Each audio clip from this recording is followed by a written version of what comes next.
It's me. It's me. Hear you. Still don't hear you actually. It's me. Now I hear you. Okay.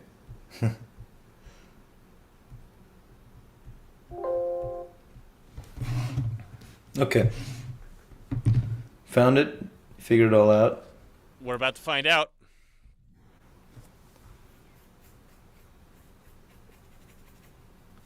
All right. Can you share your Let's screen? Let's try this again. share my screen. Um,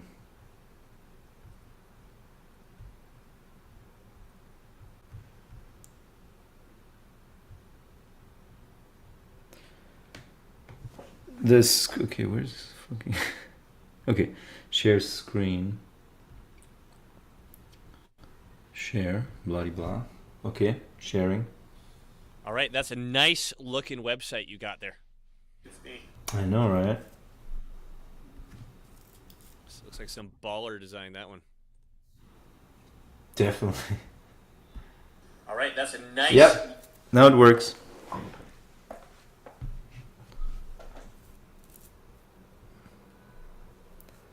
Was definitely not designed by a globalist faggot. Okay. I like how Scott Adams is going full on neo-Nazi now. Yeah. Well, I think that was the only thing to save his credibility after the. You only guessed that you were right about the COVID vaccine. I mean, the guy has some weird brain issues, I think, honestly, because like he's got this tendency to find some data and then suddenly nothing else matters. Everything else he has to build around that particular data point that he's found. I was almost thinking of doing a show on him, but I think it's a little late. I mean, about the COVID stuff, because now he's on this other thing. It's totally too late.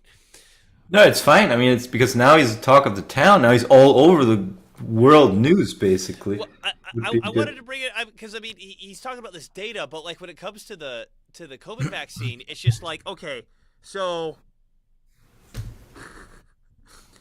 Alex Jones, we'll say nothing about him, makes a video 10 years ago about how they're gonna introduce Illuminati overlords are gonna introduce diseases in order to get us to get vaccines. Okay, all right, well, maybe that's crazy, but I mean it's kind of a bug in my head now. And then the COVID thing comes out, and we have to lock everything down, and then none of it makes any sense. And then if you try to talk about it, you get banned. Okay, that's kind of weird, right? And then this vaccine comes out, and you're like, okay, well, how does the vaccine work against the RNA virus? Like, oh well, it's doesn't work against it doesn't give you antibodies. It gives you it changes your genetic makeup, and you're like, well, wait a minute, isn't that not a vaccine then? Oh no, it's okay because we changed the definition of vaccine, and now it's a vaccine, and you're like, okay, all right, well, And the definition of pandemic, by the way. right, okay, so all this got changed. Fine, and then by the way, again, if you talk about it, we're gonna ban you off of everything. All right, and then okay, so the vaccine gets out. What does it get tested on? Does it get tested? Who's liable? Nobody's liable. All right. Oh yeah, and by the way, if you don't take it, you're gonna lose your job, and then you can't go shopping. That's pretty intense, and I still can't ask any questions. Nope, can't ask any questions about it, or else you get banned. All right, and then what about the VAERS reports? Yeah, the VAERS reports, they look really bad, but it's safer in the long run. Well, Project Veritas comes out, and then here's the doctor talking about how they hide the stuff from the. Oh yeah, don't listen to that. That's banned. Okay. What about all these videos of people like hitting the deck? No, that's about it. You're not allowed to fucking talk about it. Drop it. Okay. And then I'm just a lucky guess that was a bad idea to fucking take the Right. goddamn shot. Like, dude, what are you talking about? Right. No, that's obviously demented, but there was a study that came out that said it's all fine. So he just went with what he had, right? That's all he was. the experts, all the known experts that he knew about, I guess, they said that it's fine, and so I'll just go with it. And then now there's like a poll that comes out. One poll, Right. yeah. One poll about the phrase "it's okay to be white," right? Which, if somebody disagrees with that phrase, doesn't mean that they think it's literally not okay to be white necessarily. Yeah, because it's been politicized. Like, okay to be Yeah, white could just be. is supposed to be a slogan of the far right now. Right. It's like I don't disagree with the sentiment that whites are as discriminated as blacks. Whatever. Blah blah blah. So this one thing comes out, and his conclusion is move the fuck away from black people. Don't be around black people. Yeah. I mean, that's so extreme. But to him, it's like, well, if this poll, this poll has come out, that means that 50% of all black people don't want me to exist. They want me exterminated. So move the hell away from it. I mean, he has these trigger points where he just jumps to ridiculous conclusions. And what I wanted to do was, bring up what you just said. I mean, fuck, the goddamn near have a show right here. I didn't hit the record button. But is bring up these things and then go back. I told you about the book I read from him when I was 16, right? Yeah. And where it's like, okay, you've created this mythology where there's this one guy. I forgot what it was, like the Arbiter or something is what he ended up calling this guy. There's only one, and when that guy dies, he passes it on to the new guy, and that guy is supposed to have like these almost godlike powers of observation, and those godlike powers of observation allow him to move through the world and influence the world in a way that nobody else can do it because they don't have the same powers of observation. And the only thing I could think of the whole time I'm reading this, I'm like, Scott, is this you? Yeah, of course it is. Right? Because he's also a hypnotist, right? Right. The guy he writes about is a hypnotist, so yeah.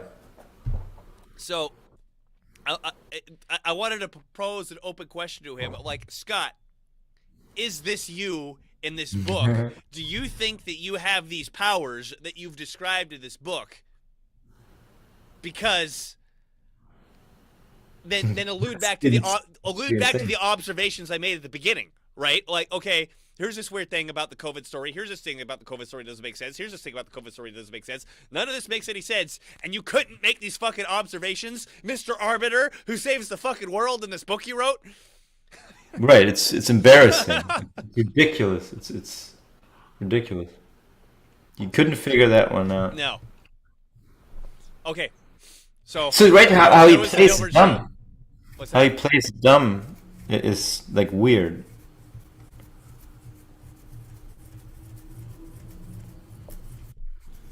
Well, my CEO just sent me something that looks like I have to sign.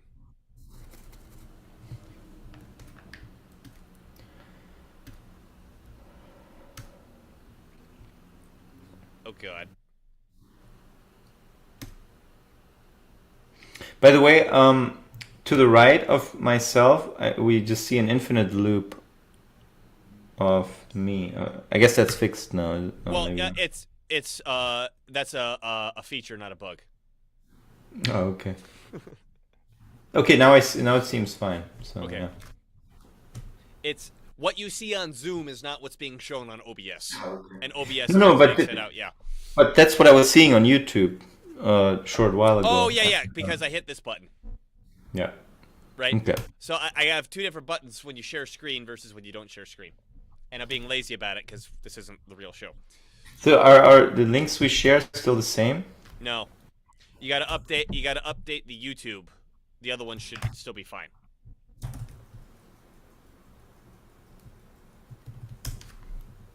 Because Odyssey will reuse the same location, but YouTube will create a new one every time. Okay. All right, might as well get it started. And Okay. if we want to still goof off after it started, that's what we do, I guess. Boom. Yeah, I guess I could sign this shit after the fact. Is it your resignation letter? Wouldn't that be hilarious? It's your guys' problem now. Fuck it.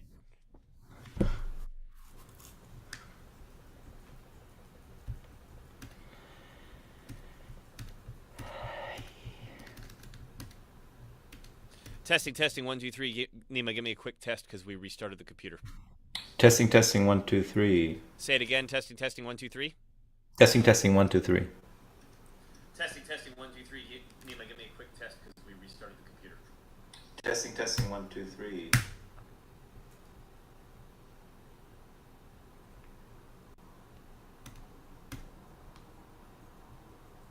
And can you make it so I show up next to you? Are you sure? Okay. What was the question? No, I was seeing the infinite thing again on YouTube, but it's Well, gone now. Let me explain it to you so you don't get freaked out when you see it, right? So we've got that ambient background, right? What I've done is on OBS, I've got ambient background all the way in the back, and then I've got zoom in front of it, right? And the way I've done it is I've cropped zoom down. So what happens when you share your screen is it's still cropped. So what I do is I've created an entire new scene where it's uncropped. But when I do that, if you're not sharing screen, because if I go back here on the stream, when you see my camera, that's not zoom. That's something I'm putting on top of zoom in OBS. Because if I didn't do that, what you see is this infinite loop thing. So when you share the screen, I press this button to get my screen out of the way. In fact, wait, you see it. Share your screen.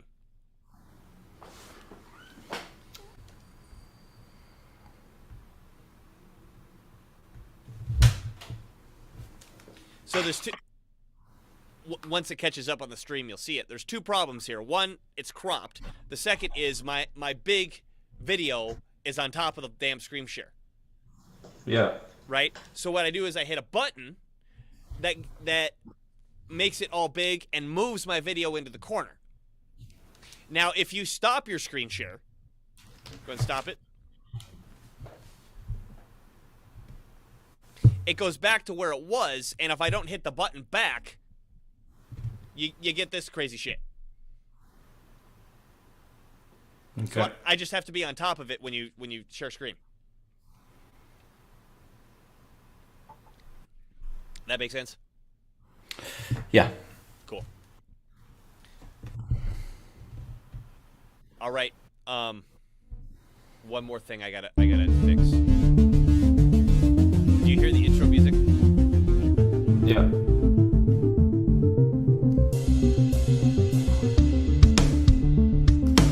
Testing, 1, 2, 3. Nima, go. Testing, 1, 2, 3. Can you? Let's keep chatting. Check the stream to make sure that our audio is coming through.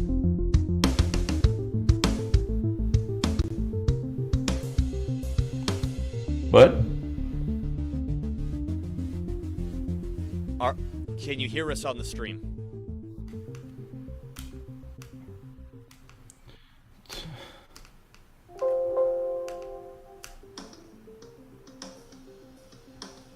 What? We can hear you. That's good. Can you hear us on the stream? Perfect. Okay, we're good.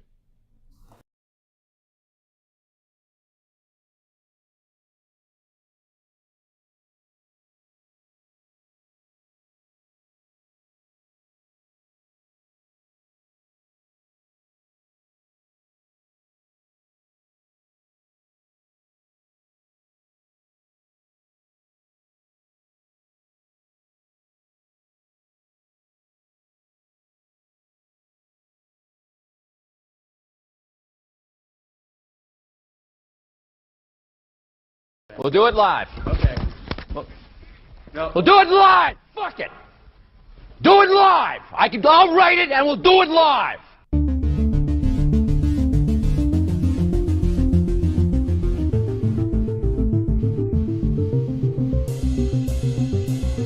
Hello, this is Dylan. Nima, you're not even damn sitting there. Hello, this is Dylan Moore and Nima Mature of Irida TV. Oh, we're talking about a fun subject today. It is Monday. It is Monday, isn't it? Yeah, it's Monday, February 27th, 2023.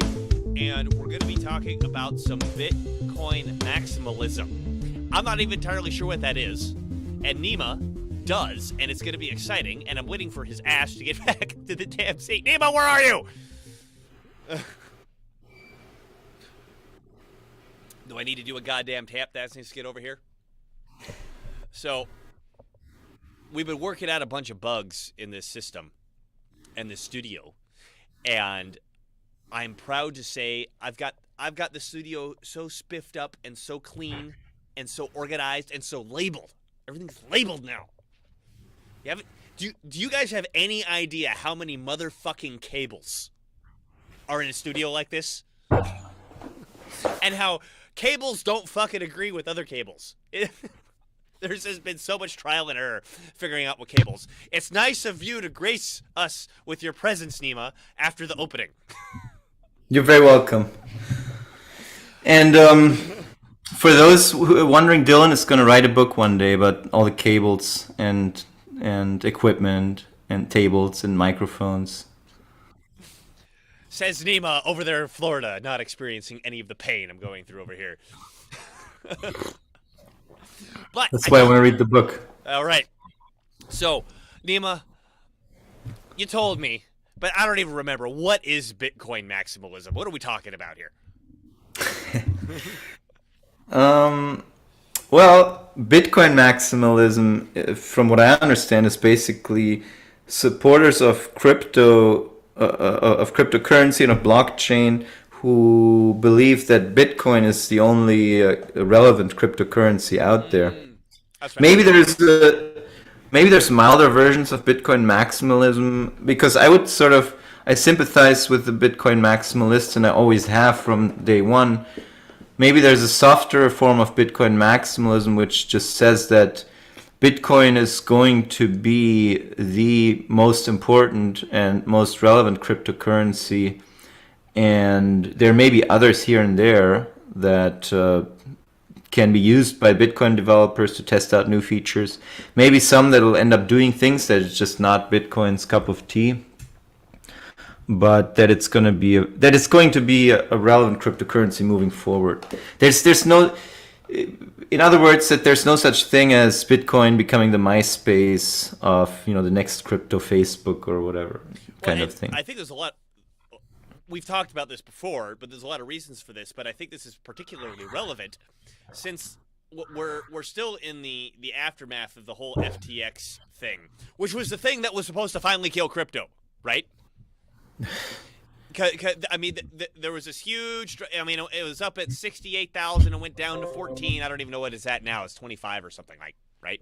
But you mean what's down to the FTX coin? No, the Bitcoin price. Oh yeah.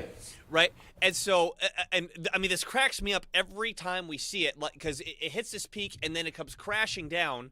But that crash down is still way higher than the last peak. Right? Well, I guess not this most recent one. There was a 20, whatever. But I mean, again, when it crashes down, it goes to 68, it comes down to 14, and everyone's like, oh, it's the end of the world. It's still like, hey, it's still up a billion % from 5 years ago. Right.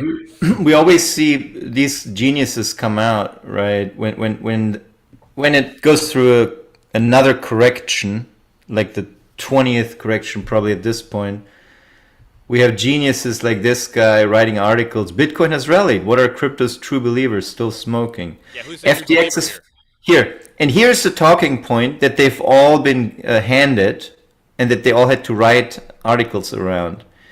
FTX's filing for bankruptcy was an existential event. I read this all over the place, left and right, top to bottom, all over the corporate media. They were talking about FTX as an existential event for cryptocurrency. And is anyone in crypto still, even worried about FTX? No, of course not. There's media drama going on around it, etc. But the money seems to be there. Like, I don't know if we maybe we can do this some other show, but Sam Bankman-Fried wrote a Substack a little over a month ago, I think. Pretty much exactly the day. We don't have to go over it, but summarize it. Yeah, pretty much exactly the day crypto started bouncing back from its depths of around 16,000 at the time, I believe. He wrote a Substack to the best of his recollection, trying to piece together what had happened during the Alameda and the FTX crash. And the bottom line, the very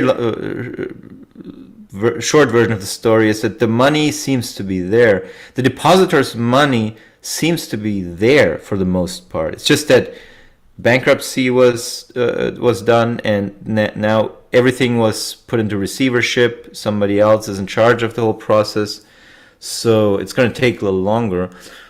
But it doesn't look like these incredibly exaggerated scenarios that were laid out in the beginning. Oh my God, he stole the billions and he hid it in the Caribbean Ocean. So where are the FTX billions? Where did the bastard stash his FTX billions? I had been listening to. I found a YouTube channel, a YouTube show.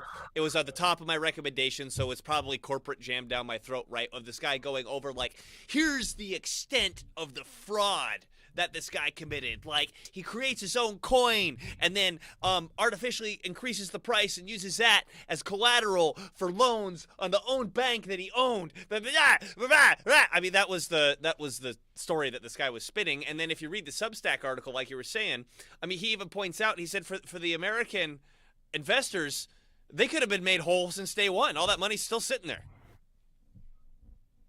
Right? Yeah. He said it's ridiculous. He said it's ridiculous that they haven't been given their money yet. And he talks a little bit. He provides some background. And I don't know if I got this all out of this article, but or maybe some other articles too. But Alameda was their first. Okay, Alameda was a very risky crypto hedge fund, if I understand that correctly. It takes people's money and puts it in risky cryptocurrencies. So Alameda was just, your average run-of-the-mill risky speculative hedge fund, I guess, if there's such a thing. And taking custodial deposits and investing them on behalf of customers. And Alameda, as many other funds around that time, started struggling with conducting complex financial transactions with cryptocurrencies. The kinds of hedging transactions that they're used to doing in the legacy systems. Shorts, longs, triple shorts, whatever kind of crazy stuff they do. Hedged transactions, etc. So they created, and so at that time, Sam Bankman-Fried and some other people running Alameda, they created FTX out of that necessity to run a kind of complex hedge fund on using cryptocurrencies. So they were using FTX for some of their deposits. They were, as it were, they were eating their own dog food, right? They had built a product and they were using that product themselves to a large extent. And so, because a big deal is made about this shadowy relationship between Alameda and FTX, and but that was always out in the open. It was Alameda was the fund, FTX was the product that the fund owners developed out of the necessity for certain tools and transactions that it didn't seem was easy to do at the time with cryptocurrencies. And then, year 2022, Alameda did not do very well, as did almost all other crypto projects, right? If we recall, year 2022 was a pretty bad year for all kinds of risk assets, not just crypto, but NASDAQ, etc., and even just mainstream stocks as well. So Alameda was heavily exposed to cryptocurrency, and throughout 2022. So I'm just pulling it up on my screen here. This was the end of 2021, and basically 2022 was just a year of losses. And so Alameda lost a lot of money and had entered into a big transaction on FTX that the FTX extended a margin loan on. I was just looking through his articles. So he writes here, over the course of 2022, a number of crypto platforms became insolvent due to margin positions blowing out. Voyager, Celsius, BlockFi, Genesis, Gemini, and ultimately FTX. So a lot of crypto traders, they entered positions for which they did not have liquidity at the time, aka they get a margin loan from the exchange, which is not uncommon, right? This is something that happens in the trading world. And he says here, because Alameda had a margin position open to FTX, the run on the bank turned that illiquidity into insolvency. So at the time when crypto assets, entered their final stage of capitulation, most likely you could argue, at the end of 2022, Alameda had this big margin loan from FTX. Then their assets got depreciated so severely that a run on the bank ensued. People couldn't get all their assets right at that moment, and Alameda could not pay back that margin loan to FTX. So basically, Alameda took FTX with them. FTX International, that is, not FTX US. And so for a brief moment, there wasn't enough liquidity, and so the company went into receivership. But from what it looks like, it wasn't like he stole a whole bunch of money and it's gone. It seems like the money is mostly there. People will probably get their assets back. People will have lost a lot of money, of course, because that's what happened. Yeah, this happened to all of crypto in 2022, right? So yeah, a lot of the money you put in is going to be gone. Not because you got defrauded, because the fund you invested in didn't do very well. So yeah, I mean, I don't know how much more. No, I just wanted to bring that up because all the time, but every year or so we get this story that finally is going to do crypto in, and it just keeps coming back, and specifically Bitcoin. I mean, there's a lot of cryptos that get done in, which is Bitcoin maximalism, what we're going to be talking about here. Yeah, I mean, I just want to... Bitcoin it's just got this momentum where it's like, okay, yeah, it went down. It's still a bazillion% up more than it was if you look at it compared to any other investment fucking ever. But it's still got the momentum, but it's still going. Right. I mean, the level of... for people to think that something mundane like FTX is an existential... moment for all of crypto. I mean, your understanding of crypto has to be so low IQ, slow boy level. I can't even put myself in that position anymore, right? Because we've been in this business for so long now that I can't even grasp that level of slow boyness. But I guess it's some journalist who's been told to write something, so it's just his shitty job that he has to do. He has to write something, and it has to sound exciting and dramatic, so that's what they do. Right. I'm sharing your screen again. Ah! Now you're not sharing your screen. I gotta hit buttons whenever Nima shares or doesn't share screen. Yeah, Dylan is my dancing monkey. I'm basically... Yeah.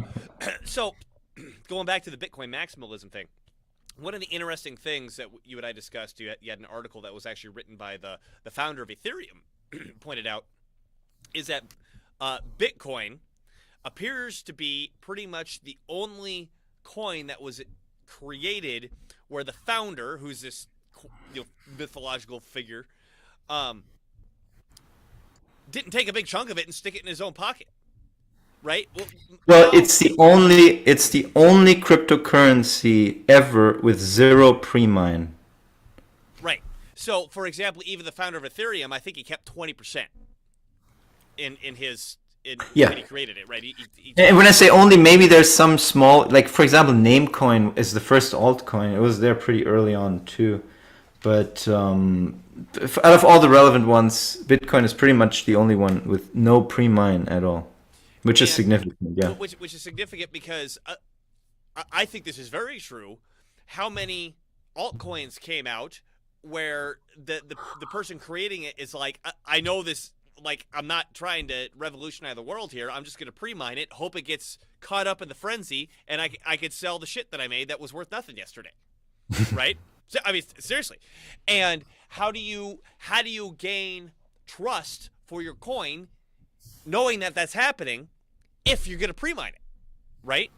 And on top by spending a bunch of money on an expensive PR campaign. Yeah, right. And then on top of that, we went over this as which well. comes out of the pre-mine, by the way. So that's where the money goes. Right. By the way, who's the guy who said thank you guys? I don't know.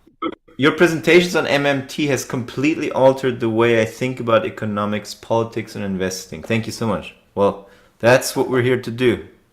Thank you.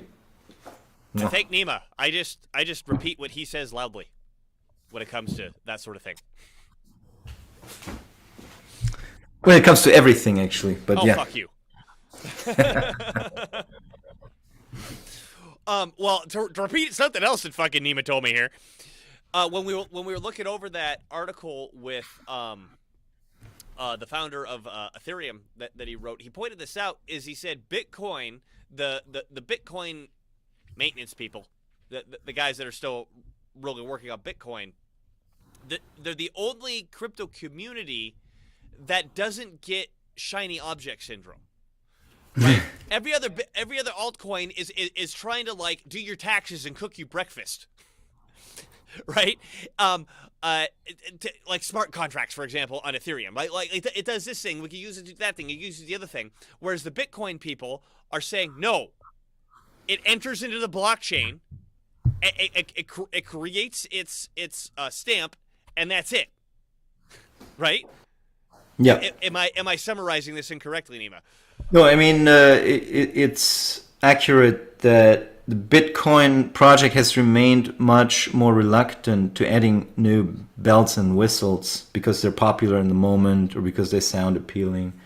So that has been Bitcoin's strength and its uniqueness, interestingly, right? You have Bitcoin in the beginning and all these other ones coming out trying to be more unique, more special, more interesting. And in that whole process, ironically, Bitcoin is the most unique one, remains the most unique one because it has zero pre-mine, which nobody can replicate.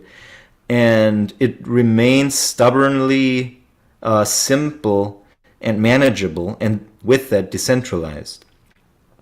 Whereas all other projects have given up decentralization to some extent.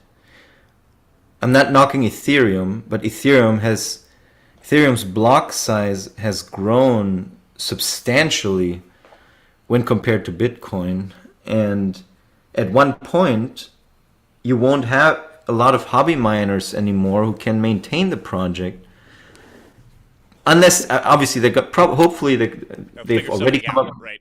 They figured something. Maybe they've already figured something out. Again, I'm not an expert on Ethereum, but these are issues that the Bitcoin developers have been more careful in being hesitant and in predicting what could happen. And also the block size. The block size debate, we've discussed it here before on our show, was, in my opinion, the first establishment assault on the Bitcoin network. I mean, it almost seemed like a CIA operation to me, like a there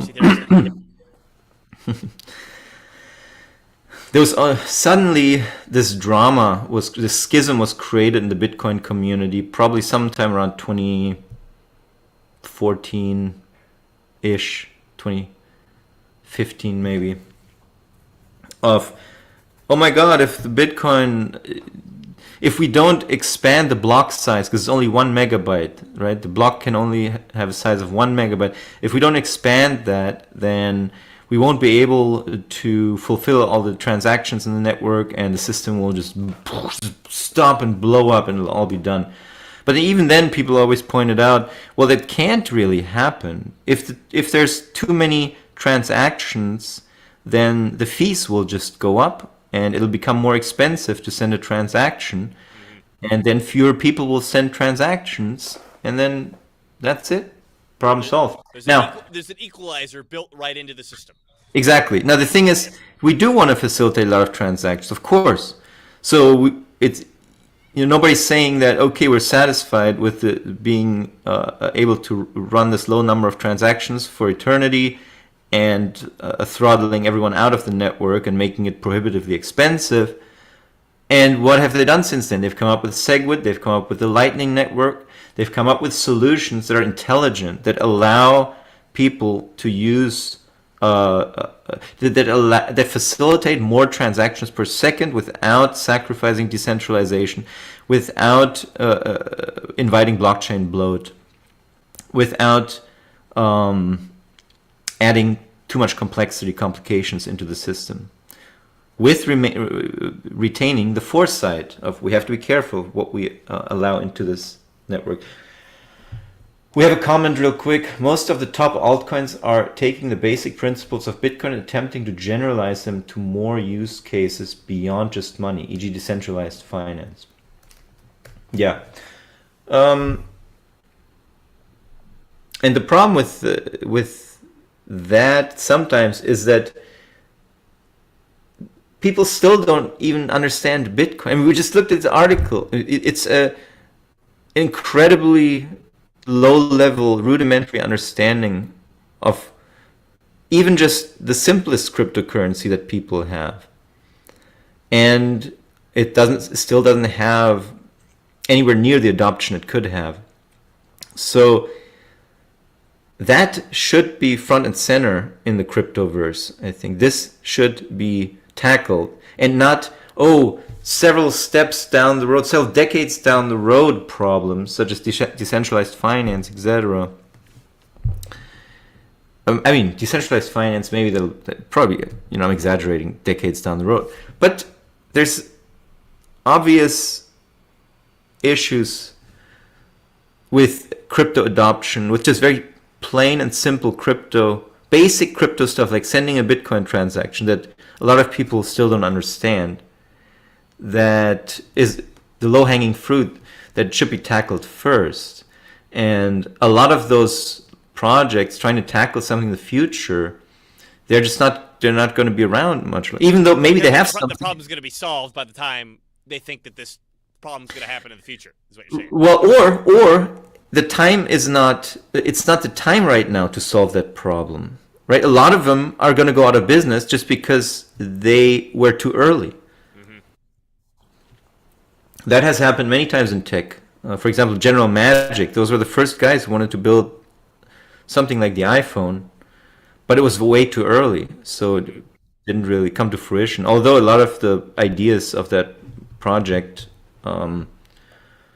survived and were picked up later on. But yeah, if anyone wants to look up the documentary about General Magic, I think it's available on YouTube for free. It's a pretty good documentary, I think. Anyway, I think it's also worth pointing out that, again, this was your idea, the value of Bitcoin from the MMT perspective that obviously no one else has come up with, as far as I know. Well, and also everyone else, most people you tell this to, they just don't really have a response to it. It's more like it's in total indifference. And you're talking about the MMT value explanation, or yeah. Sorry, go ahead. Well, and then I'm bringing this back to the Bitcoin maximalism, right?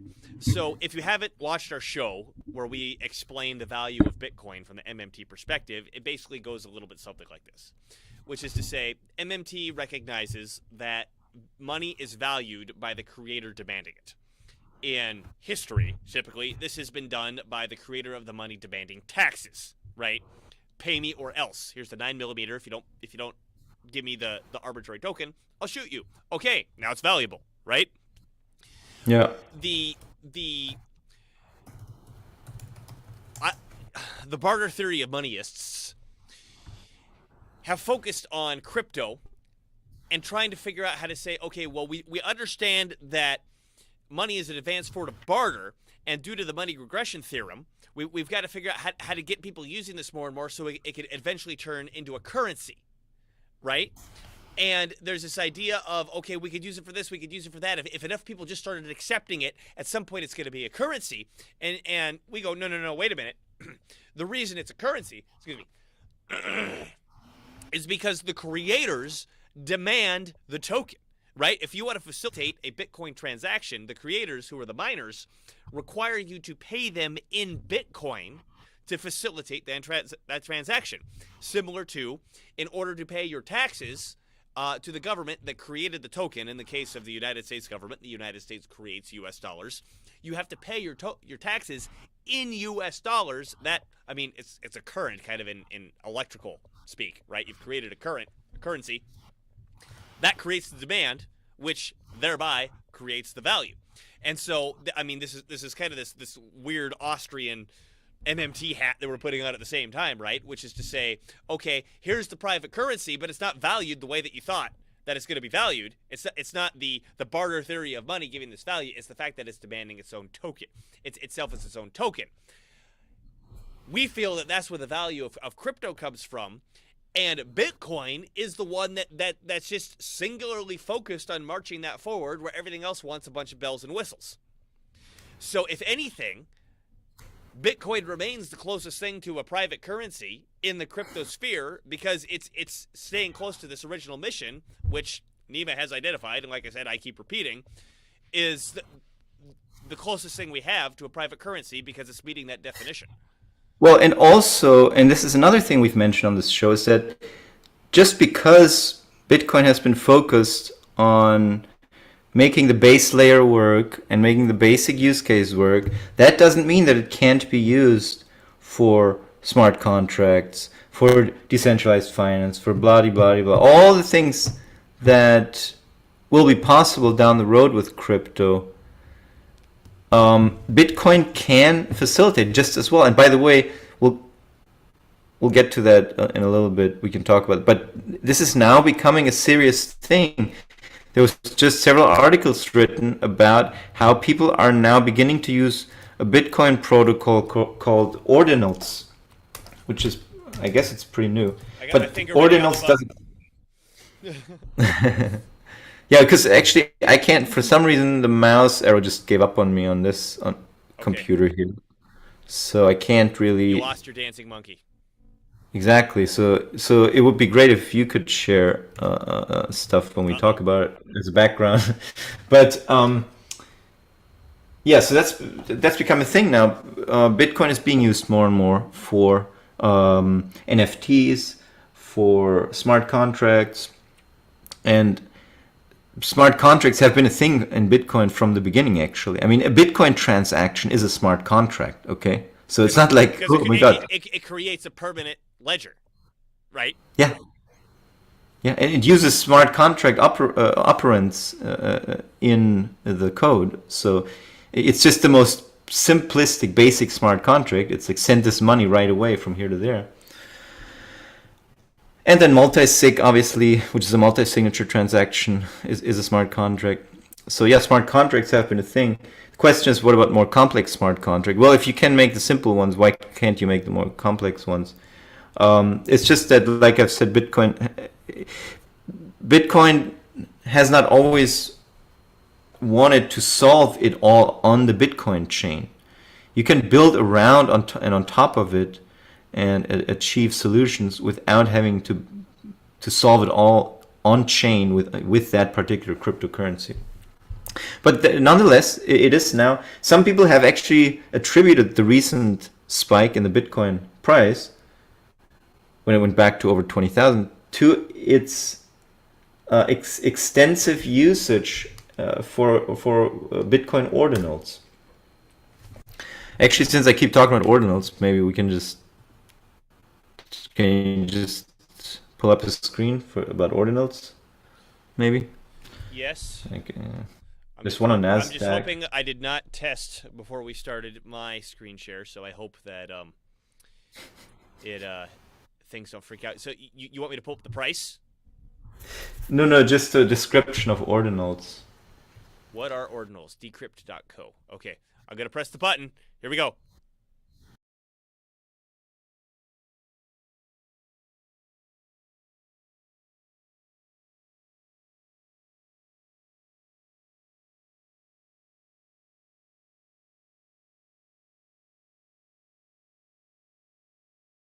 But actually, Nima, I'm coming back.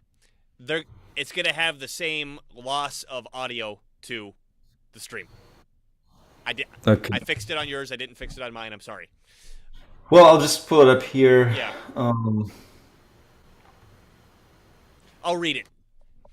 Ordinals are the new thing taking Bitcoin by storm. On Monday, February 13th, inscriptions using ordinals passed 100,000 as users flooded the network with images, video games, and other content. Ordinals inscriptions, similar to MFTs, are digital assets inscribed on a Satoshi, the lowest denomination of a Bitcoin. Inscribing on Satoshis named after, is possible thanks to Taproot. So what is an ordinal subscription? Bitcoin developers have worked to bring non-fungible tokens, or NFTs, to the #1 blockchain for nearly a decade. Beginning in 2014 with Counterparty, the creators of Rare Pepe NFT collection, followed by Stacks in 2017.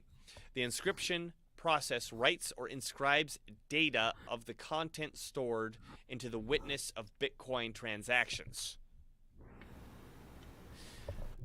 So this isn't going on the blockchain. This is something going alongside blockchain, right?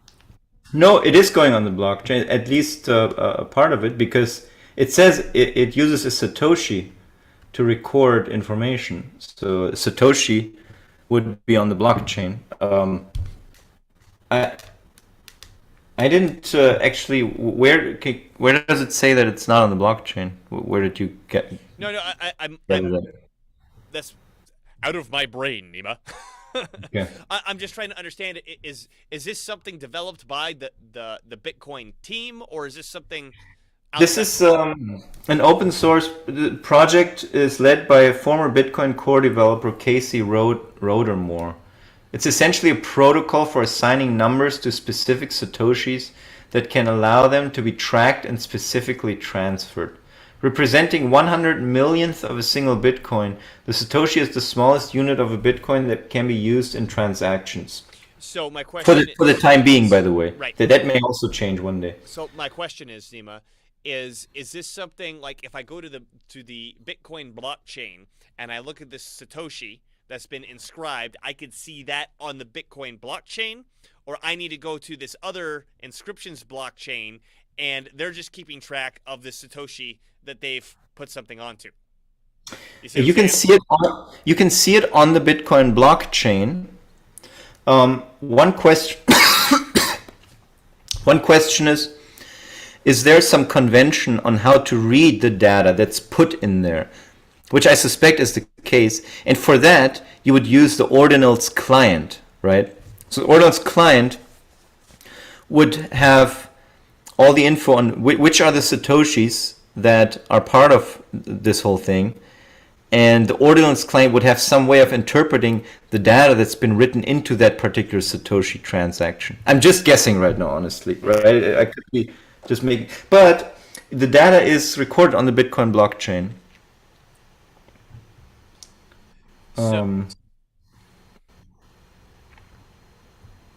This is from NASDAQ.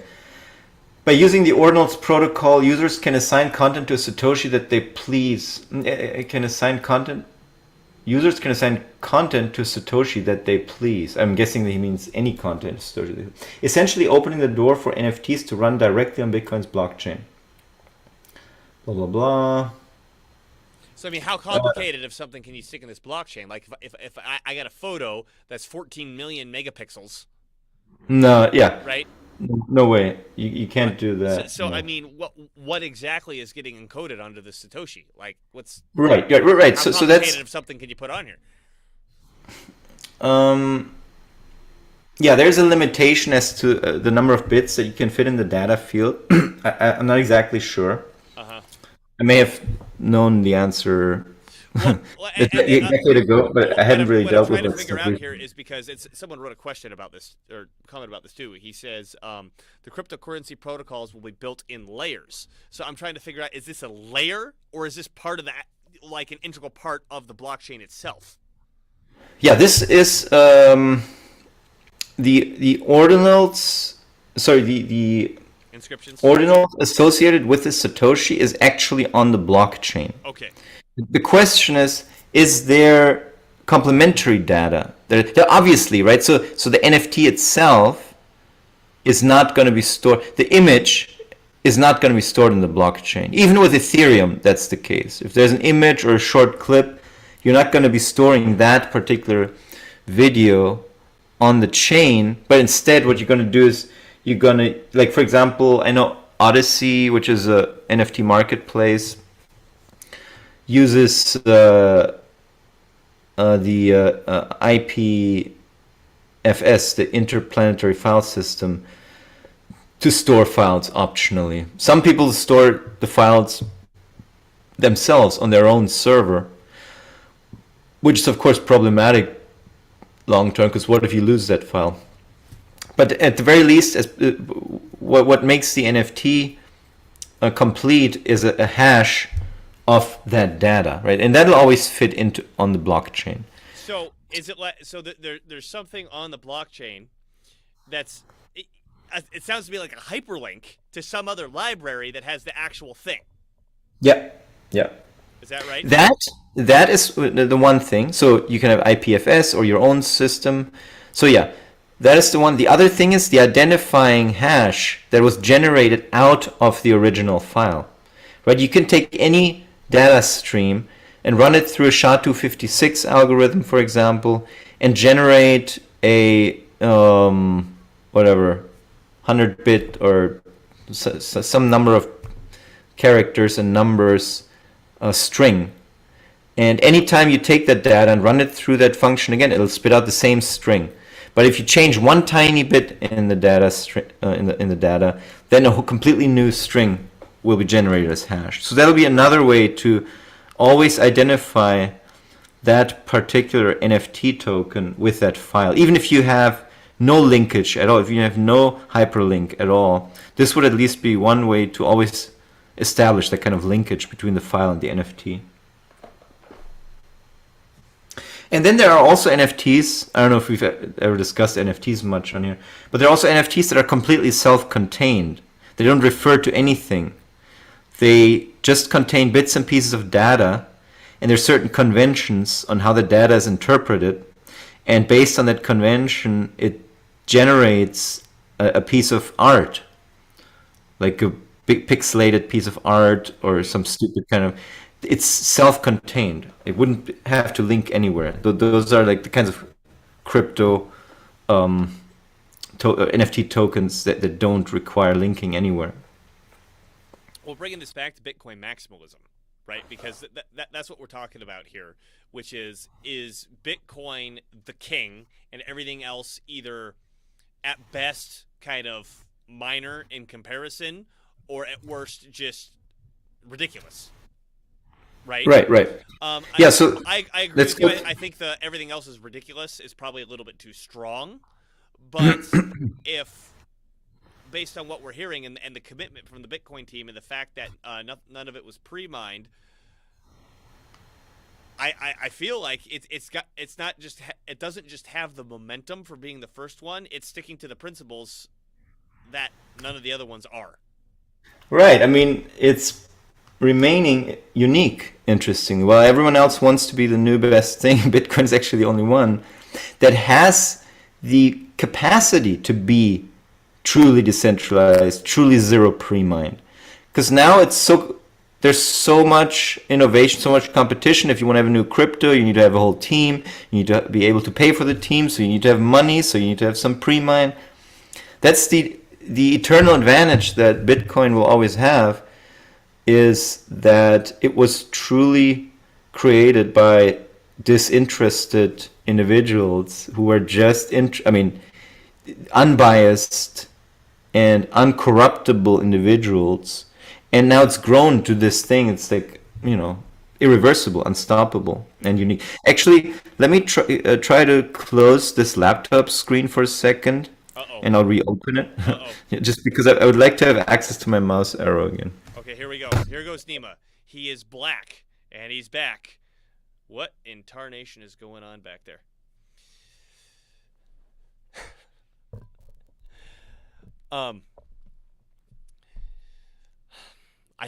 Another important thing about the crypto, he can't hear me right now, so he can deal with this, is me and him have had this running disagreement of whether or not Bitcoin is actually a currency right now. And he says it is. I feel like it's a prototype of a currency.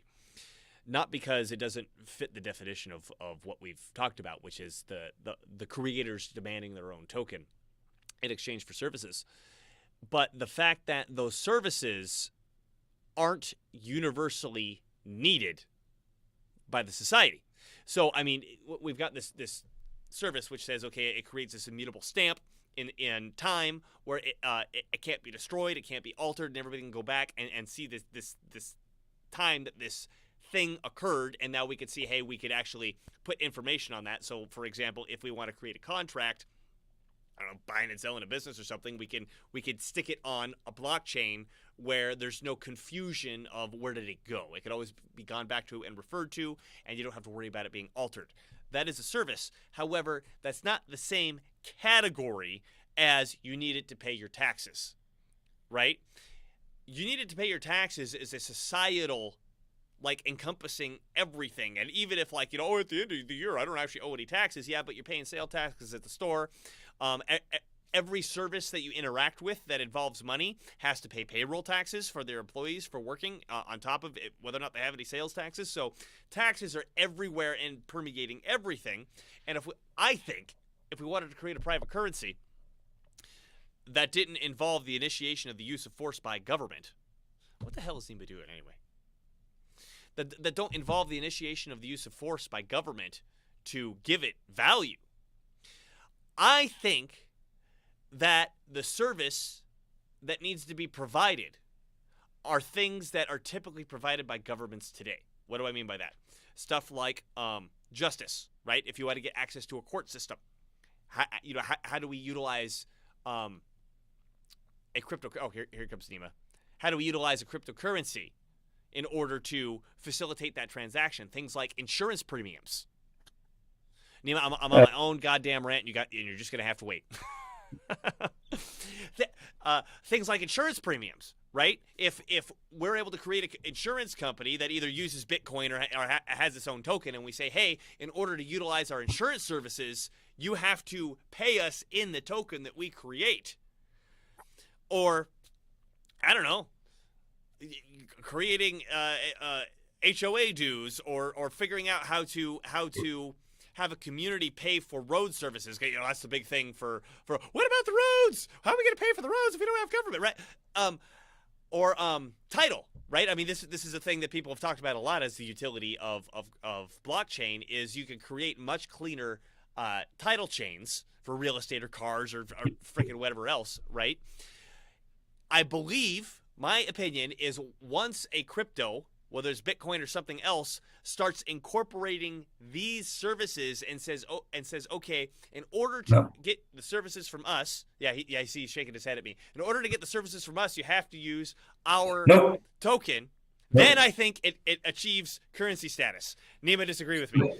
Well, that's not up to the currency to do those. That would be what you're proposing would be to introduce human involvement and management into the core of a cryptocurrency, which is entirely a step back from the advances of crypto. Crypto is precisely about the fact that you don't have to trust an individual. You don't have to rely on people's honesty and their motives, worst of all.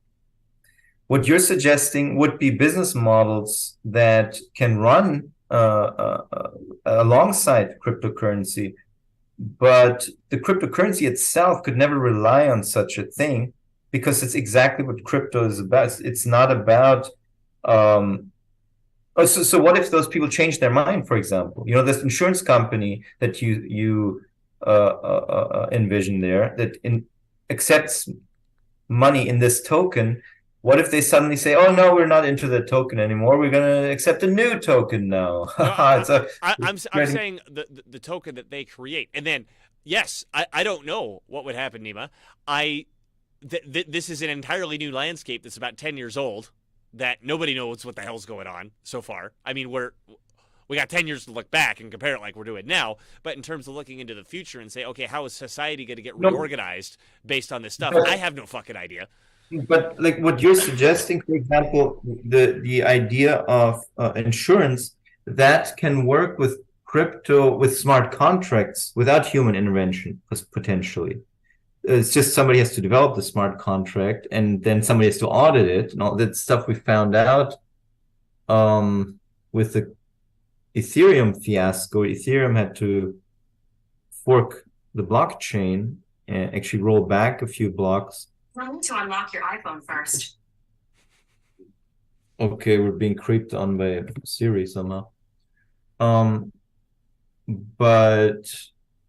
what was I talking about? Ethereum had to fork, and so You're saying because of smart contract, yeah, because of the I'm sorry, I didn't quite catch that. Shut Could up. you please say that again? Swear to God, this is my last iPhone ever. Apple user.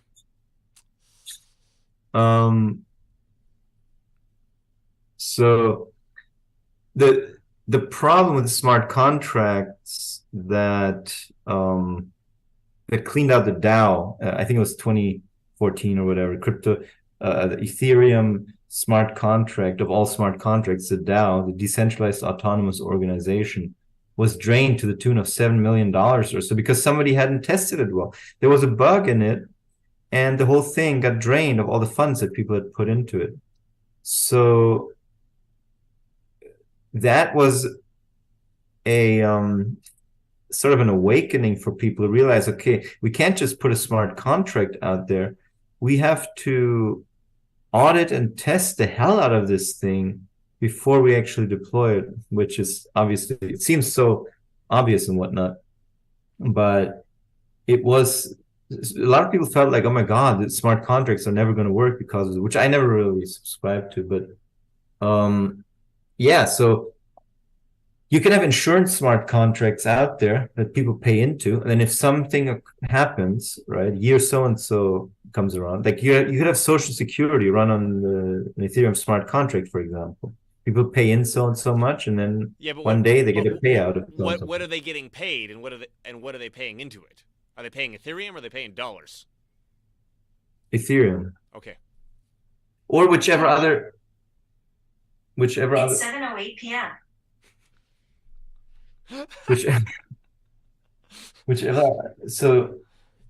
Whichever other token you can do other tokens, right? You can build tokens on top of the Ethereum blockchain. So by the way, the reason why my screen looks different now is because I'm upgrading I restarted my other computer and I'm trying to upgrade it, and it's not really You're in the other room now? No, I'm still in the same room. Oh, wow, totally different lighting. But somehow it seems to have a problem with the mouse. Somehow, maybe I just need to turn it off. While we're arguing, Randall Stevens here is giving us some more comments. Yeah. First one, he says, MMT might be the way our current... Oh, wait, he said all sorts of shit. Randall, goddamn, man. You're as chatty as me. So, the fundamental use case of Bitcoin is separation of money and state. Everything else is ancillary. It is the first largely adopted monetary system that is free from manipulation by the state. I don't know if it's free from manipulation by the state, but... yeah, I mean, this goes back to what me and Nima were arguing about, is what exactly does that look like? I think I agree with him. Yeah, I agree with his statement. He goes on, he says, MMT might be the way our current monetary system works, but it gives the government too much power, and they use that power to manipulate our economy and us. I would say that you don't fully understand the MMT premise. Well, I mean, it doesn't give the government power. The government has those powers. And MMT describes it. MMT just observes it and describes it. Correct. And I will say this, Randall. Randall, I don't know how much you've listened to our previous stuff, but there's a misunderstanding of MMT, probably from the name modern money theory, right? Is that this describes the way modern systems work, but it doesn't describe the way previous systems work. And we argue that no, MMT actually describes money all the way back to the beginning. Like, I mean, go back to ancient Sumeria. It still describes what's going on, because it's all about what's taxed and what's issued as a currency, and then that creates a public sector and a private sector, and everything else after that's just kind of details, right? And MMT doesn't say, okay, this is the way that we should set something up. MMT, like Nima just said, this is just observing the situation and also saying, hey, if you do X, you're going to get Y, or if you do A, you're going to get B, but we're not telling you what to do here. Right. I mean, there is some prescription that comes out of those observations, obviously. Correct. But yeah, it doesn't give those powers, but it just recognizes that they have these abilities and these powers. Now, I understand the argument. People say, oh, but if people know that, then they'll just start spending like crazy and all of that. Okay, so then I guess that we're telling ourselves some illusion, hoping that that'll keep the state at bay and see how that works out. Well, it won't work out because the people who know this stuff, they will always take advantage of it, right? So I think it's better when everyone knows about it. Well, and then like we talked about in our debt ceiling show, is understanding MMT. It doesn't eliminate all the reasons that the left and the right fight, but it eliminates a lot of them. Like there's so many, particularly economic reasons that the left and right fight about that aren't real. These are non-real issues that whatever powers that be are able to get us riled up and fight over about when we don't need to. It's just fucking fake. So that's another reason.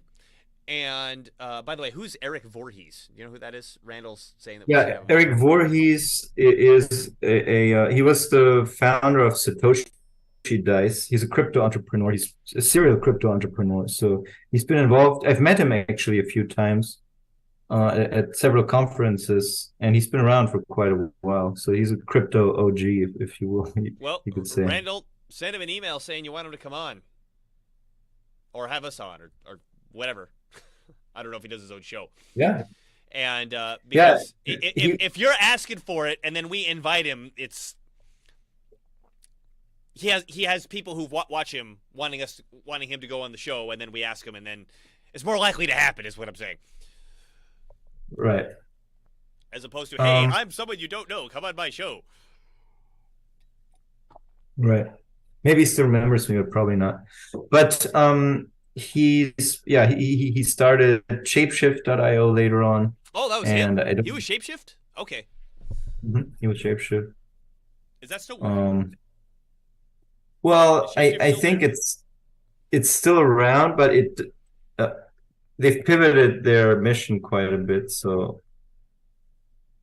not sure what at one point they had this they call it the shifty button, which is like a little widget that that converts one crypto coin into another coin on the fly, right? So if you're accepting cryptocurrency if you're accepting Bitcoin for anything on your website, you could just put this shifty button in front of it, and people can pay in like 100 other cryptocurrencies, and you still get the pay. And Shapeshift automatically converts that currency into Bitcoin. So what you get is Bitcoin. What your users pay is whatever they want to pay. You don't care. You get Bitcoin in the end. It was brilliant, but I guess it was regulatory issues and whatever that forced them to rescind that particular widget, that particular product offering at the end of the day.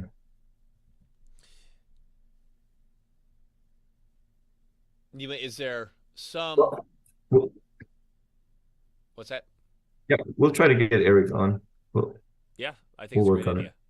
So yeah, my multimedia laptop with my high quality camera apparently doesn't have such a high quality mouse pad because it's completely stopped working. I turn it off and on, and it just refuses to react to my mouse click. So I'll just keep using this one for now. But I do want to connect my microphone at least, so we get the crisp, The high Blue quality Yeti audio. sound. Yeah. So I'm gonna do that right now. I'm not using a Blue Yeti, by the way. I have found out if you ever want to start your own podcast, do not get a condenser mic.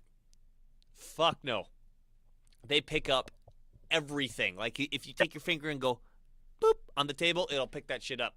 Breathing, squeak of the chair, somebody walks by the hallway. I don't even remember what kind this is, but don't get the condenser mic. Nima, do you have anything insgesamt to summarize? Okay, Bitcoin maximalism. Do you agree with, if not the hard version, but at least the soft version of the Bitcoin maximalist proposition? Absolutely. Should we get into Vitalik's article maybe? I got to go soon. How much do you want to dig into that article? Well, I wanted to make the whole show about the damn article. Oh, fuck me! Well, we're an hour into it, Nima. Do you want to do a whole another hour show going into the article? Well, I hope it can be faster. Do me a favor. If somebody listening would approve of this, I need to fucking print and scan some shit. Soon. By the way, Randall Stevens says Shapeshift is now a DAO. Yes, I remember now. That's what Eric was talking about. He was going to turn that into a DAO. That's so smart. Okay, then I guess we have to have him on. And also, yes, another hour according to our viewership. 100% of our viewers are saying yes, another hour. I've got shit to do, Randall. Keep talking, Nima. Okay. Let me look at these emails that have been rolling in since this show started. I'll just start reading from this article. Here, I'll hit the button. There you go. So this is Vitalik in defense of maximalism. Of course, this is written by Vitalik Buterin, the founder of Ethereum. In defense of Bitcoin maximalism from April 1st, 2022. We've been hearing for years that the future is blockchain, not Bitcoin. The future of the world won't be one major cryptocurrency or even a few, but many cryptocurrencies. And the winning ones will have strong leadership under one central roof to adapt rapidly to users' needs for scale. Bitcoin is a boomer coin, and Ethereum is soon to follow. It will be newer and more energetic assets that attract the new waves of mass users who don't care about a weird libertarian ideology or self-sovereign verification, are turned off by toxicity and anti-government mentality, and just want blockchain, DeFi, and games that are fast and work. Because that's what this was all about. This was Satoshi's vision, is for people to drop their anti-government mentality and deliver games that are fast and work. But what if this narrative is all wrong and the ideas, the habits, and practices of Bitcoin maximalism are in fact pretty close to correct? What if Bitcoin is far more than an outdated pet rock tied to a network effect? What if Bitcoin maximalists actually deeply understand that they're operating in a very hostile and uncertain world where there are things that need to be fought for, and their actions, personalities, and opinions on protocol design deeply reflect that fact?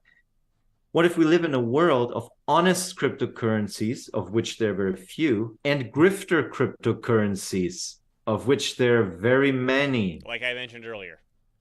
Yes. Yeah. And a healthy dose of intolerance is in fact necessary to prevent the former from sliding into the latter. That is the argument that this post will make.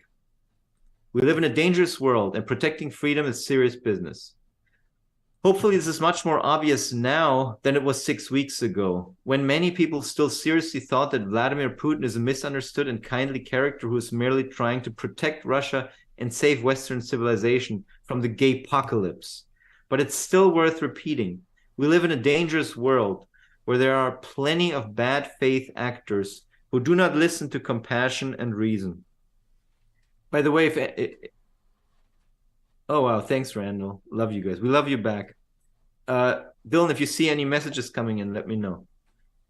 A blockchain is at its core a security technology, a technology that is fundamentally all about protecting people and helping them survive in such an unfriendly world.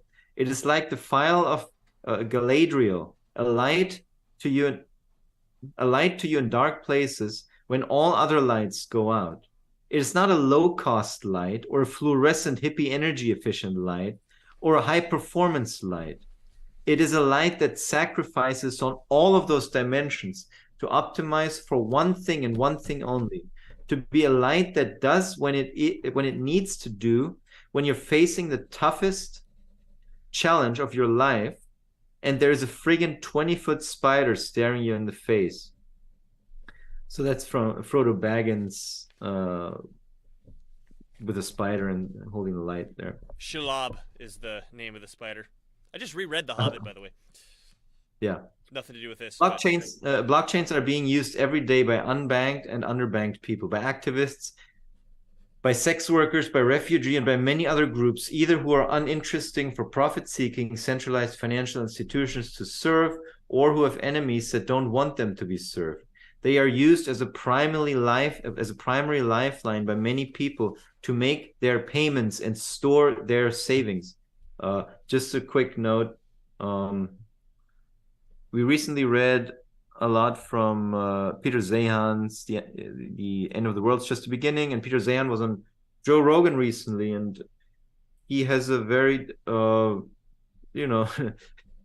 underwhelming analysis of 2011 level criticism of Bitcoin, yeah. A pre-boomer level understanding of cryptocurrency, which he says, well, they don't really do anything. That's the extent of his analysis. They don't really work very well.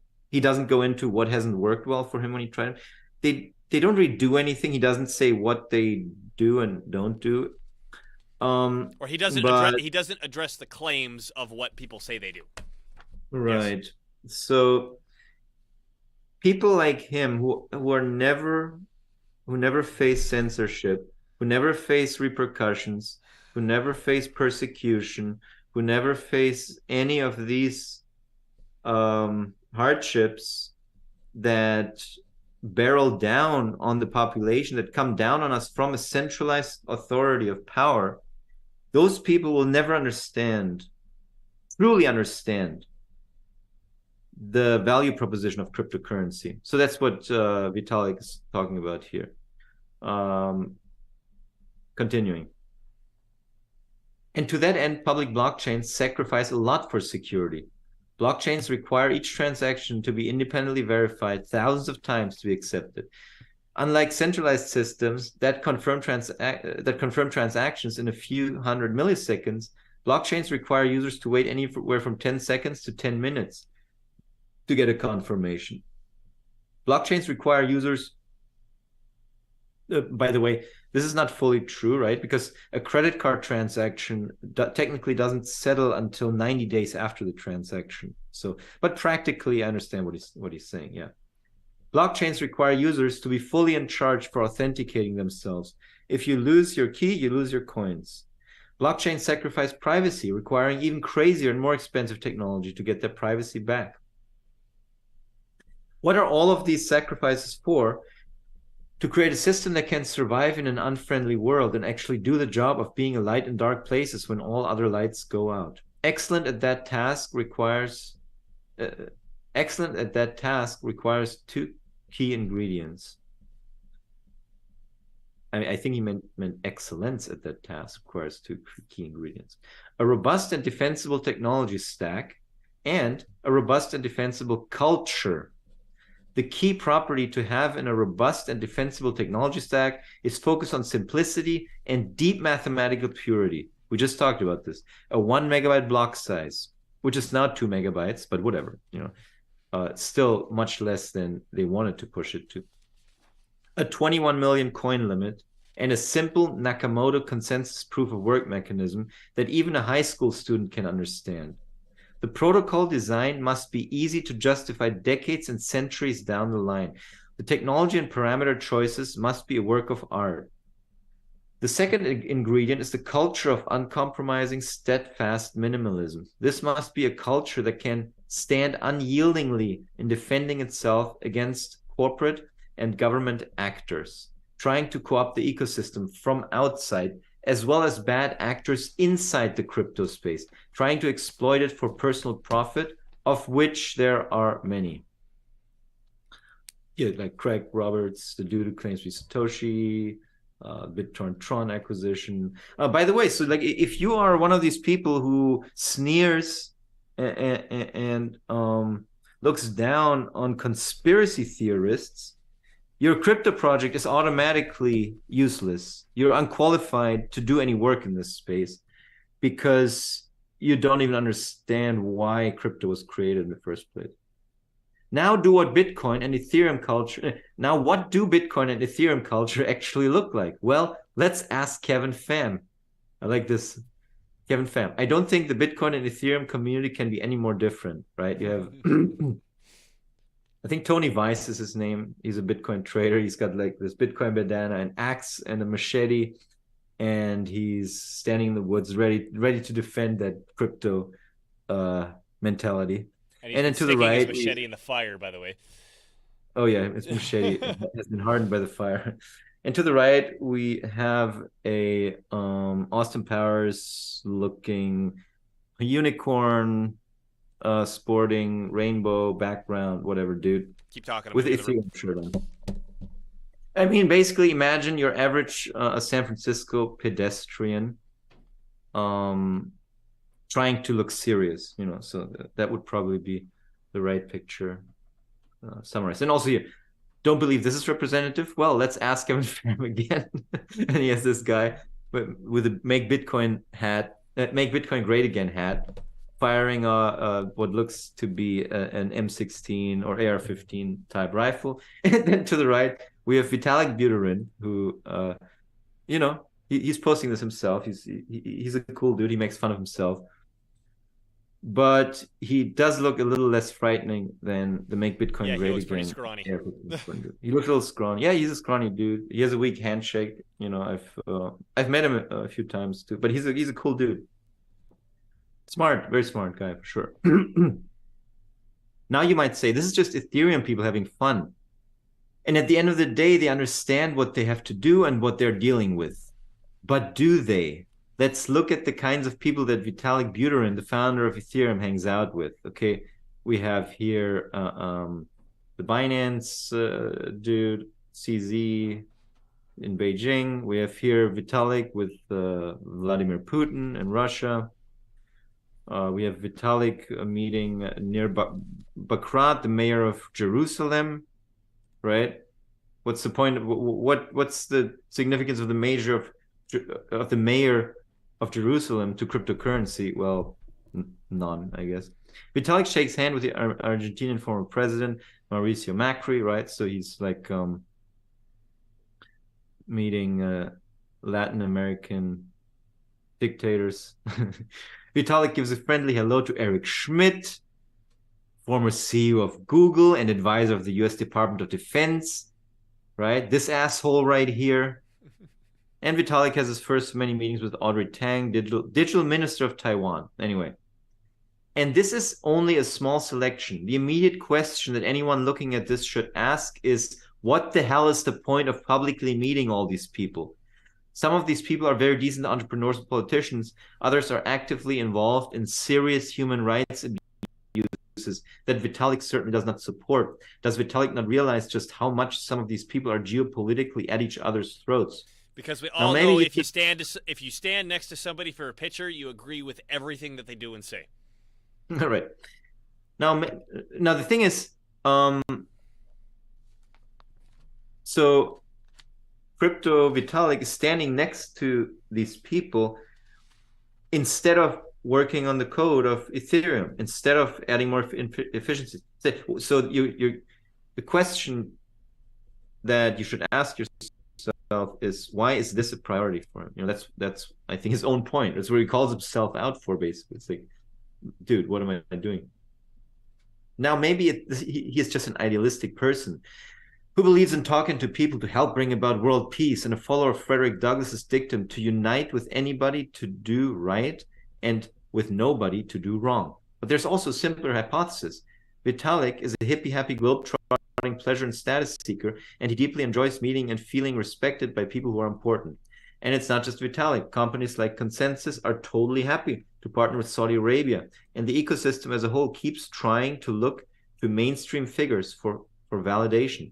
Now ask yourself the question, when the time comes, actually important things are happening on the blockchain, actually important things that offend people who are powerful, which ecosystem would be more willing to put its foot down and refuse to censor them, no matter how much pressure is applied on them to do so? The ecosystem with globe-trotting nomads who really, really care about being everyone's friend, or the ecosystem with people who take pictures of themselves with an AR-15 and an axe as a side hobby? Currency is not just the first app. It is by far the most successful one. Many people of the blockchain, not Bitcoin persuasion argue that cryptocurrency is the first application of blockchains, but it is a very boring one. And the true potential of blockchains lies in bigger and more exciting things. Let's go through the list of applications in the Ethereum white paper. Again, this is the Ethereum founder writing this stuff, okay? Right. Issuing tokens, financial services, stablecoins, identity and reputation systems, decentralized file storage, decentralized autonomous organizations, peer-to-peer gambling, prediction markets. Many of these categories have applications that have launched and that have at least some users. That said, cryptocurrency people really value empowering underbanked people in the global south. Which of these applications actually have lots of users in the global south? As it turns out, by far the most successful one is storing wealth and payments. 3% of Argentinians own cryptocurrency, as do 6% of Nigerians, and 12% of people in Ukraine. By far the biggest instance of a government using blockchains to accomplish something useful today is cryptocurrency donations to the government of Ukraine, which have raised more than 100 million if you include donations to the non-government Ukraine-related efforts. How up to date is that? Well, this was April 2022, so shortly after the war with Russia. Okay, so started. That's probably even way higher now. For sure. What other application has anywhere close to that level of actual, real adoption today? Perhaps the closest is ENS. It's a domains thing, I guess. This is what Namecoin was doing very early on already. Decentralized naming for wallets, websites, and more. So yeah, it's good stuff. And it's pretty easy to do because you don't have to store a lot of data for data mapping. So yeah, I think domain mapping... so if domain mapping isn't decentralized yet, then forget about DeFi, forget about identity, this and that. So this is one of the easiest things to do, in my opinion, and it's not been universally applied yet. So yeah, where are we on this? Crypto geniuses out there, where are we on decentralized domain mapping? Anyway, DAOs are real and growing. But today, far too many of them are appealing to wealthy, rich country people whose main interest is having fun and using cartoon character profiles to satisfy their first world need for self-expression, and not build schools and hospitals and solve other real-world problems. Thus, we can see the two sides pretty clearly.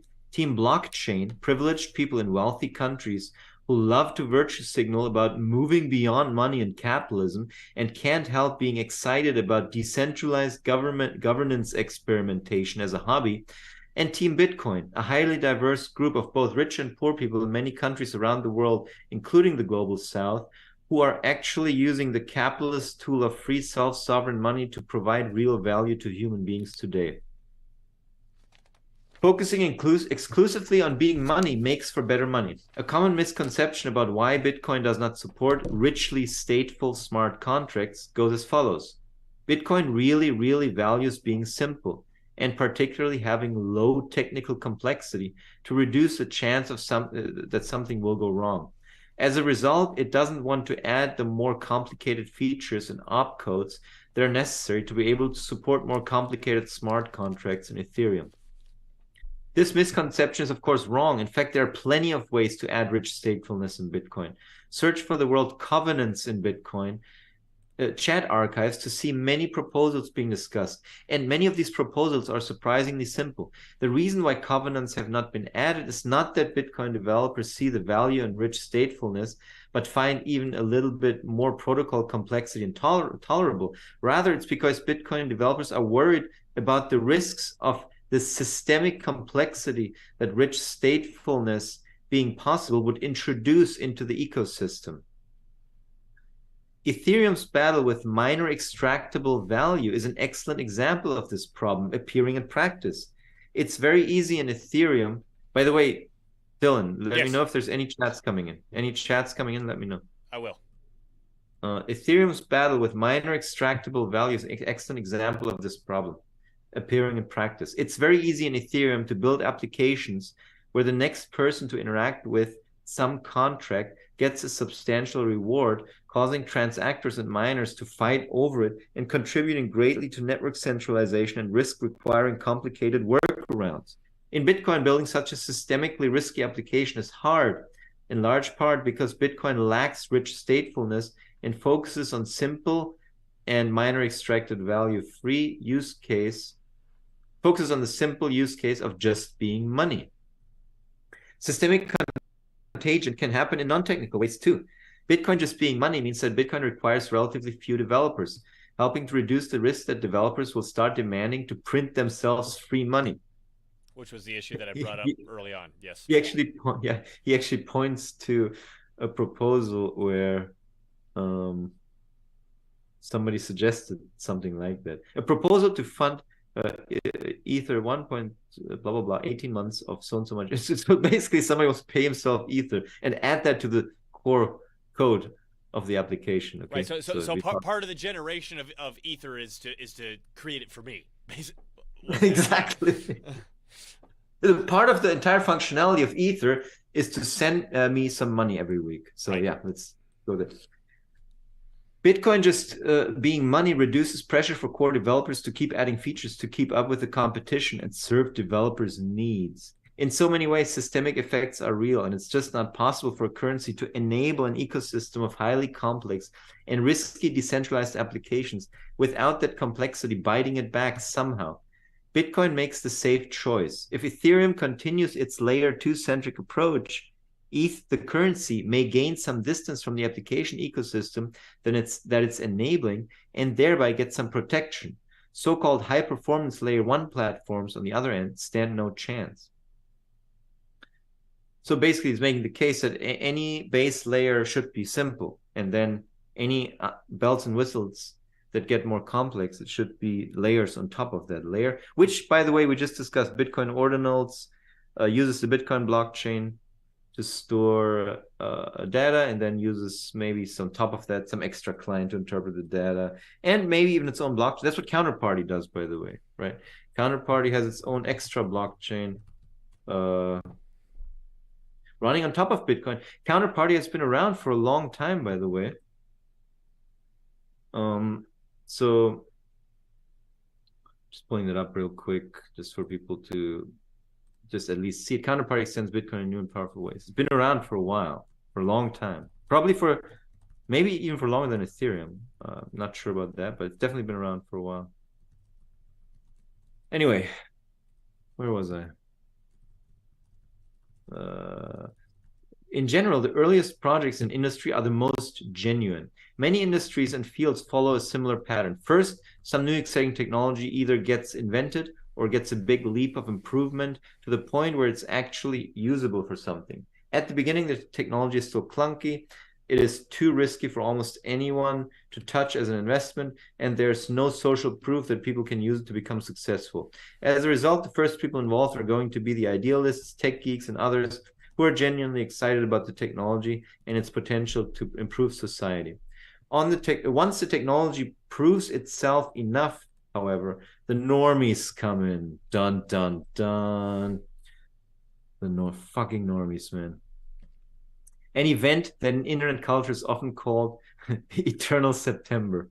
And these are not just regular kindly normies who want to feel part of something exciting, but business normies wearing suits who start scouring the ecosystem wolf-eyed for ways to make money, with armies of venture capitalists just as eager to make their own money supporting them from the sidelines. In the extreme cases, outright grifters come in, creating blockchains with no redeeming social or technical value, which are basically borderline scams. Like I mentioned. But the reality is that, yeah, the line from altruistic idealist and grifter is really a spectrum. And the longer an ecosystem keeps going, the harder it is for any new project on the altruistic side of the spectrum to get going. So this was very palpable in the early days of Bitcoin, where the first Bitcoin conference I went to, I think, was 2014 in Austin, Texas. It was full of idealists and libertarians, activists. Maybe one venture capital guy was there who was himself all over, all into the political implications, the freedom, the decentralization, the non-government, etc. And then, it didn't even take 2 years, and all these conferences were suddenly basically VC and banking jerk-off sessions. I stopped going to the conferences because it just got so boring and stupid. But yeah, just agreeing exactly. That's what happened. On the noisy proxy, one noisy proxy for the blockchain industry's slow replacement of philosophical and idealistic values with short-term profit-seeking values is the larger and larger size of pre-mines, the allocations that developers of a cryptocurrency give to themselves. So you see here what we talked about earlier? You see this? Mm-hmm. So 2010, right? 2010, Bitcoin, 0% pre-mine. The only one of all of these, right? And it's way over to the left here, 0%. Right. Then we have Ethereum. Which is almost 20, which is, huge. But that's nothing compared to these other ones. Similar, exactly. EOS, Tezos, Cosmos, Tron. Some of these are, yeah. I think anything above 50 is it. What? Yeah, Internet Computer was like 75% pre-mine. Binance Smart, yeah. So Solana is up here in the 60% pre-mine. So that's how you can spot potential garbage. Not saying they are necessary garbage. I'm just saying potential garbage. Which blockchain communities deeply value self-sovereignty, privacy, and decentralization, and are making to get big sacrifices which blockchain communities deeply value self-sovereignty, privacy, and decentralization, and are making to get big sacrifices to get it, and which blockchain communities are just trying to pump up their market caps and make money for founders and investors. The above chart should make it pretty clear. Yeah. Intolerance is good. This is his Gordon Gekko moment, I guess. Gordon Gekko, greed is good. Intolerance is good. The above market is clear. The above makes it clear why Bitcoin's status as the first cryptocurrency gives it unique advantages that are extremely difficult for any cryptocurrency created within the last 5 years to replicate. But now we get to the biggest objection against Bitcoin maximalist culture. Why is it so toxic? The case for Bitcoin toxicity stems from Conquest's second law. In Robert Conquest's original formulation, the law says that any organization not explicitly and constitutionally right-wing will sooner or later become left-wing. That's so important. But really, this is just a special case of a much more general pattern, and one that the modern age of relentlessly homogenizing and conformist social media is more relevant than ever. If you want to retain an identity that is different from the mainstream, then you need a really strong culture that actively resists and fights assimilation into the mainstream every time it tries to assert its hegemony.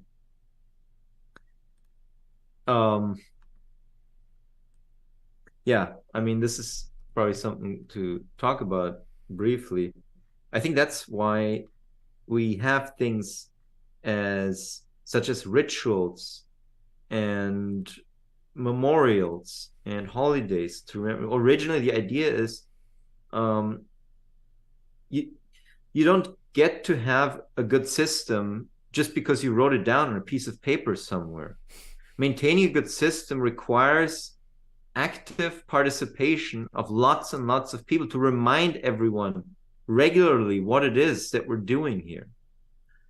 And at some point, the purpose of what we're doing here gets lost on people.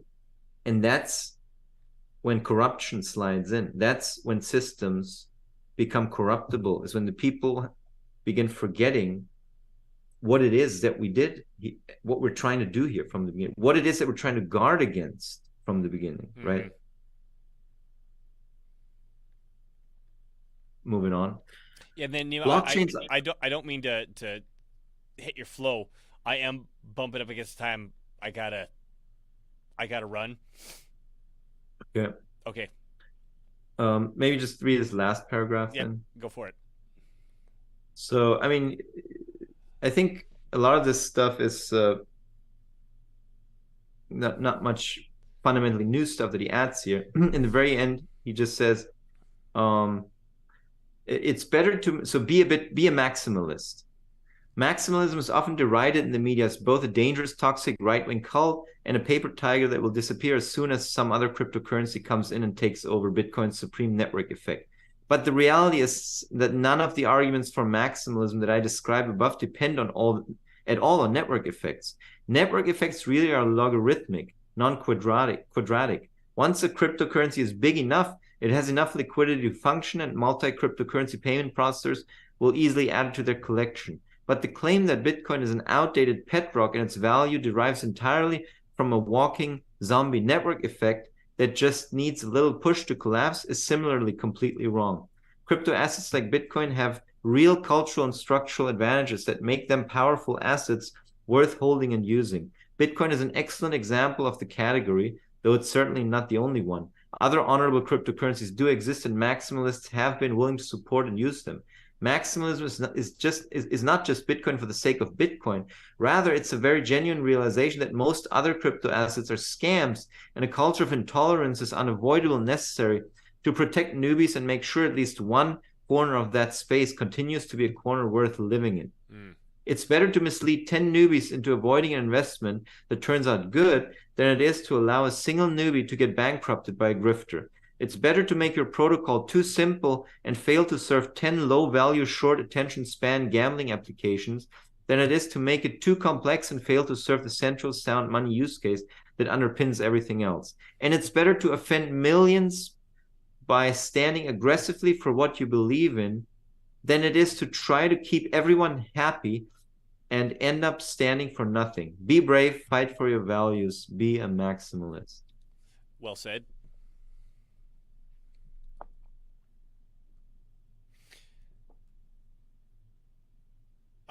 I mean, it's hard to put that in summary, especially after, I mean, we just went over it, but I mean, he hits the details so clearly. And I mean, I know I was walking in and out, but I have read the article before, so I know what it's referring to. Yeah. Is that, I mean, he just hits it over and over again. Like, the purpose of this is to be a currency. There's no bells and whistles, and here's why that's important. And I mean, it's just example after example after example of why that's important and what it's for. And I mean, it's particularly enlightening for the person to write that is someone who founded another cryptocurrency, and he criticizes his own cryptocurrency in contrast to Bitcoin. I mean, and the community surrounding that crypto coin. Right. He basically really makes it apparent how important the community is. It's not just an adjunct to your technology. It is part and parcel of the whole thing. Right. And then to your point, like, okay, you wrote something down on a piece of paper, great, but what are the actual people doing? And exactly. the fact that you have these rituals where, okay, no, we're not going to change it. on one hand, you can say, oh yeah, well, you guys are just doing it the way that you were doing it before. That doesn't make any sense, right? Fallacy of tradition, basically. But at the same time, it's like, no, we're worried about you taking this and running off into the grifting sunset. We don't want to change this because we see what happens when you change it too fast. Exactly. Right? The purpose is this. We're not, like you said, this we're not having a gambling website functionality to this because that is retarded.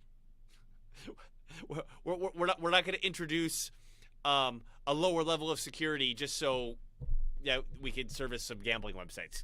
Well, and it is being used by gambling websites, so it's not needed. You don't need to add bells and whistles for that, right? But what he was saying is, well, we're not going to add some specific use case that facilitates some gambling websites' convenient demands just because it's what they did, right? Mm-hmm.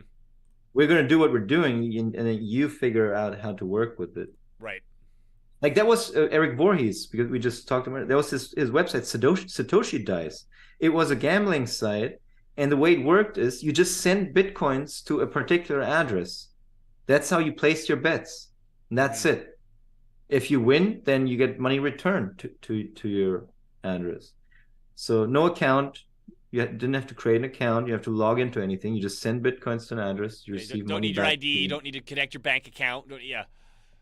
Exactly. Hey, Nima, I think this has been excellent. I'm sorry I wasn't as animated for the second half of the reading, but I do have to run. Yeah. I got kids and shit. You need to make some kids. Yeah. I know. I know. And yeah, I want to keep talking about this, and I think this is, again, every year like, oh, Bitcoin's finally dead. Yeah. It's not happening yet, and I don't think it's going to be happening anytime soon, as we've detailed here. So anyway, this has been Dylan Moore and Nima Majur of Irida TV. We've been here doing it live, and we appreciate you watching. This will be posted up later. And check us out at irida.tv. Thanks for watching, and we'll see you next time.